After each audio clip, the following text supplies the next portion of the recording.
some difficulty in forgiving someone with something, or letting the ghosts of the past go. The reason I say that is that with Judgment appearing here in the reverse position, Judgment is a card about, we see these souls who are coming up from the graves. These represent the past, old karma, old lives, old history. And we can see in the Judgment card this triumphant trumpet of fire is renewing the spirits of all of them and letting them go. So this is really a powerful card of forgiveness, letting the ghosts of the past go. It actually brings things back to life when you employ this sort of cleansing fire of forgiveness. In the reverse position too, also sometimes Judgment can mean criticism, and means being overly judgmental about something, like saying, you know, I'm banishing you, I'm not letting go of this, I'm holding on to old grudges. So be careful with that, Virgo. Sometimes Virgos are wonderful in terms of having good judgment, having a critical eye, being able to see details that others don't see. But be careful of being overly harsh, overly critical, or judgmental. Or if that's showing up as judgment against you, see if you can forgive that person, because then you're not participating in that holding on to old stuff, holding on to old baggage, criticism, judgment, all of that. That's what Judgment in reverse means. And with Seven of Cups showing up here, this is a card of wishes, a card of hopes, a card of different options that are before you. You may be tempted into like fantasy land when this card shows up at the beginning of June, Virgo. Be careful that whenever I see this card, I always say, be careful that what you see is what you get. This has a real Neptunian fog to it. And we can be attracted by many different things, like victory, you know, riches, who we want to pretend we are. This mask can be like who we think we should show up as. This can be, you know, dragon is power. We want the fortress or the castle. There's all different kinds of things going on here. And it's really a card about where your heart is and what you desire. So this card can sometimes be called temptation, infatuation, delusion, or confusion. Again, that Neptunian fog means that things aren't being seen clearly, and often when this card shows up, it means you could be seeing things through rose-colored glasses. So I'm gonna say right now is not a great time to make decisions about something, Virgo. This is like all the options that are sort of glittering and in front of you. And Two of Swords here is a dilemma, having a tough time making a decision and just checking out, blindfolding yourself. Often what I'll say with this card is that the way out of this is by making a decision or taking action. I want you to be careful with your decision making. You know, it shows like there's going to be an evolution in the beginning of June from seeing options that are maybe rosier than the truth. This means not taking action, not making a decision, being stuck in dilemma, avoiding a conflict, avoiding a decision, you know, checking out, essentially.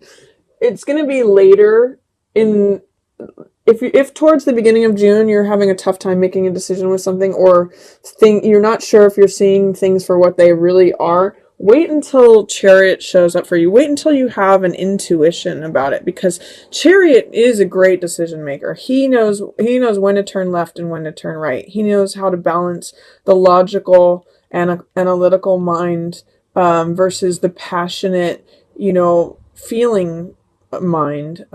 So left brain and right brain. He's able to balance those two, and he has a good hunch, intuition, and he always crosses the finish line. This is a card of victory and success and control with the mind.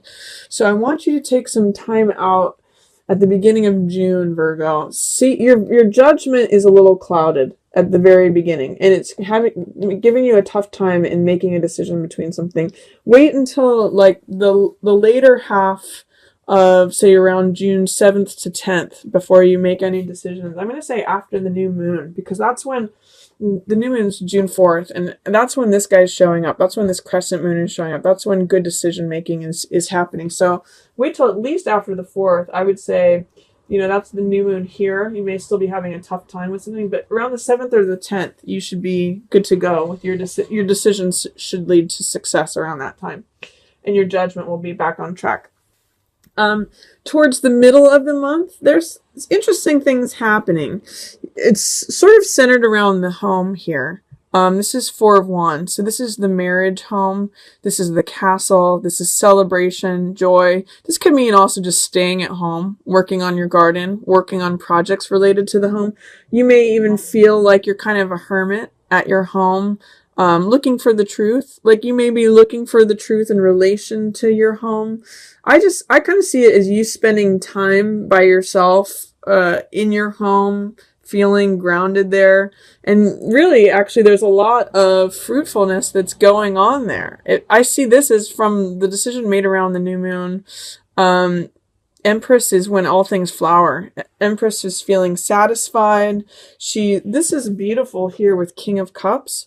This is like marital bliss in many ways. This is the person who is the perfect partner. And Empress is someone who's sexually satisfied. She's prosperous. She almost has the Midas touch where everything she touches turns to gold.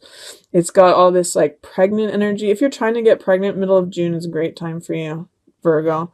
This is celebrating everything that grows. And Empress is one of those cards that just represents fullness and richness, vitality. She often is surrounded by plants and animals. And it's a great time for emotional fulfillment as well. She's one of the most feminine cards of the whole deck. She represents, she is very in touch with Venus energy and the harvest, collecting abundance and prosperity. And King of Cups represents emotional fulfillment, master of emotions, as well as the perfect partner and the perfect father. So there is some nice dynamic energy going on and available to you, especially in regards to the home. I'm just seeing this as like a lovely home filled with, there might be a lot of fulfillment available to you in the home. And you might be searching for those truths regarding that. Virgo, for June. And then towards the end of the month, things might be seeming a little upside down. There is Hanged Man and Justice, both in reverse. So both of these are cards that have to do with truth. For Hangman, it has to do with his own personal truth, doing things his own unique way, even though others might not support it. But he finds spiritual fulfillment in just hanging there. He finds comfort. And he's not worried about what everybody else thinks. He does things his own way. Justice is about rendering a verdict, connecting to truth, weighing evidence, coming out with what is actually true in the situation, making a decision, making sort of like a finality about something. But both of these are related to truth and verdicts. You know, he's the person who's usually a verdict is rendered upon.